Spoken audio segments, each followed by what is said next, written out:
Pemirsa, tersangka pelecehan seksual Iwas hari ini melakukan rekonstruksi di 3 lokasi. Didampingi kuasa hukumnya, Iwas memperagakan 49 adegan dalam rekonstruksi tersebut.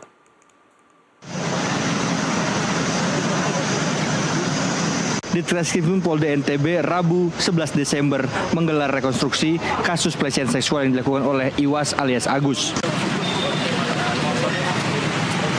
Pemuda disabilitas itu dilaporkan seorang mahasiswi berinisial M yang menjadi korban pelecehan seksual pada tanggal 7 Oktober silam. Gelar rekonstruksi dilakukan di 3 lokasi, yaitu Taman Udayana, tempat di mana tersangka bertemu dengan korban, kemudian homestay, tempat terjadinya pelecehan seksual, serta Islamic Center, yaitu lokasi yang menjadi penutup pertemuan tersangka dan korban. Rekonstruksi di 3 tempat ini menjadi kunci untuk memverifikasi kebenaran dari keterangan korban maupun tersangka. Awalnya rekonstruksi akan memperagakan 28 adegan, namun kemudian berkembang menjadi 49 adegan. Rekonstruksi ini kami lakukan di 3 lokasi, saya akan sampaikan ke Humas, karena ini berdasarkan dari keterangan yang kami dapat dari korban maupun dari terduga pelaku. Dalam hal ini kita sudah tetapkan Taufan sebagai tersangka. Dari 3 lokasi yang kita lakukan di dalam BAP, sebenarnya ada 28 adegan yang tertuang dalam BAP yang kita skenario-kan. Tetapi saat ini berkembang di lapangan itu ada 49 adegan. Hal ini disampaikan karena ada perkembangan perbuatan yang dilakukan oleh tersangka itu mengembang di lapangan.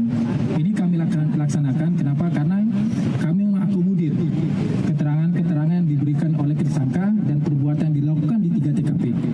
Ini adalah hak dari tersangka, kami akan mengakomodir itu, dan ini menjadikan bahan kami untuk pertimbangan untuk nanti disampaikan di persidangan nanti. Sementara itu, Awinudin selaku kuasa hukum Iwas menyatakan apresiasinya usai mendampingi tersangka Iwas melakukan rekonstruksi. Kami mengucapkan banyak terima kasih dengan adanya rekonstruksi pada hari ini. Kita bisa melihat jelas apa yang menjadi persoalan inti, yang kemudian ada berseberangan keterangan. Nah, keterangan yang kita lihat pada rekonstruksi ini adalah jelas, ini adalah merupakan suatu keterangan yang yang kita semua bisa langsung lihat, yaitu apa yang disampaikan oleh Agus. Sampai 49 itu seperti apa yang disampaikan tadi. Yang aktif itu adalah, yang awalnya yang aktif itu adalah tersangka, namun tapi apa yang sudah kami dengarkan dan kami lihat itu adalah yang aktif itu adalah dari pihak korban. Nah, semua kami mengucapkan terima kasih, artinya hak-hak dari tersangka sebagai rentan disabilitas, kelompok rentan disabilitas itu bisa terakomodir. Dan selebihnya pasti kami akan melakukan pembelaan sesuai dengan persepsi kami dan analisa kami, dan nanti kita akan lihat di pengadilan. Dari Mataram, Nusa Tenggara Barat, Tim Liputan NTV melaporkan. Komisi Kepolisian Nasional memantau langsung proses penanganan kasus dugaan pelecehan seksual yang dilakukan Iwas. Kompolnas memastikan adanya transparansi dan akuntabilitas dalam penanganan kasus yang melibatkan 2 kelompok rentan tersebut. Komisi Kepolisian Nasional atau Kompolnas melakukan kunjungan ke Polda Nusa Tenggara Barat untuk memantau proses penanganan perkara dugaan pelecehan seksual yang dilakukan pemuda disabilitas Iwas.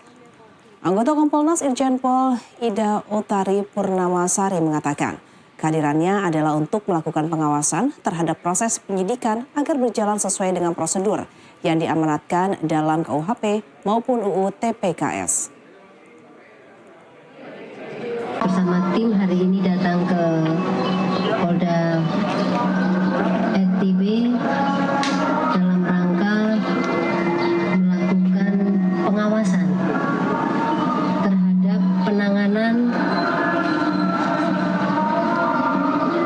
perkara atau kasus dugaan pelecehan seksual atau kekerasan seksual terhadap perempuan yang dilakukan oleh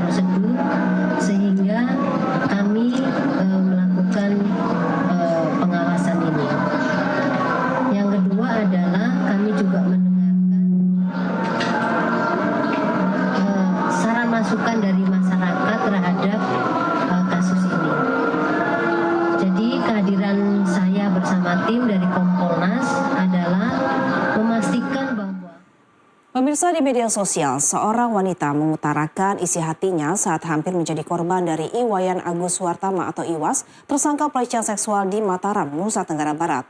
Dalam pengakuan itu, Agus meminta untuk membuka celananya untuk buang air kecil. Kebetulan di taman ti dekat kanca Pak Batur kan. Nah, akhir jarin aku dik semel jak kenendik kan, dik semel jak kenendik jarin. Oh, au kan ani juga nah laku bahasa Indonesia waktu nukadun.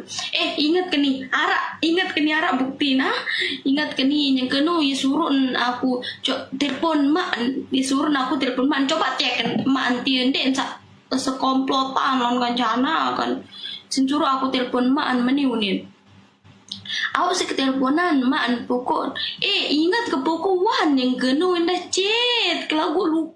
Beredar video saat seorang wanita curhat atau mengutarakan isi hatinya yang hampir menjadi korban dari Iwayan Agus Suwartama atau Iwas, tersangka pelecehan seksual terhadap sejumlah wanita di Mataram, Nusa Tenggara Barat dan viral di media sosial. Mbak, bisa nggak saya minta tolong? Saya pengen kencing ngunin coba.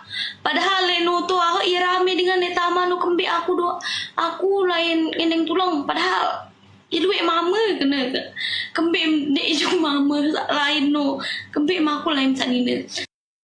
Pengakuan wanita tersebut diunggah oleh akun @satria_gigin di media sosial X yang menjelaskan pernah bertemu dengan Agus di sebuah taman. Namun secara tak terduga, Agus tiba-tiba meminta untuk membukakan celananya untuk buang air kecil. Padahal di tempat mereka berada saat itu banyak laki-laki. Sosok Iwas ini menjadi sorotan usai sebanyak 15 orang melapor telah menjadi korban pelecehan seksual yang dilakukan oleh Agus selama ini dengan cara memanipulatif korbannya. Sebelumnya, banyak warganet yang prihatin dan memberikan dukungan dengan kondisi Agus tanpa lengan membuatnya tak masuk akal terjerat kasus pelecehan seksual. Tapi kini, dengan berbagai bukti dari para korbannya, masyarakat berharap agar Agus mendapatkan hukuman yang setimpal dengan perbuatannya. Kini, Iwayan Agus Suwartama atau Iwas sudah ditetapkan sebagai tersangka oleh Polda NTB dan akan segera dilakukan rekonstruksi terkait bagaimana cara Agus menjerat para korban. Dari Mataram, Nusa Tenggara Barat, jurnalis NTV melaporkan.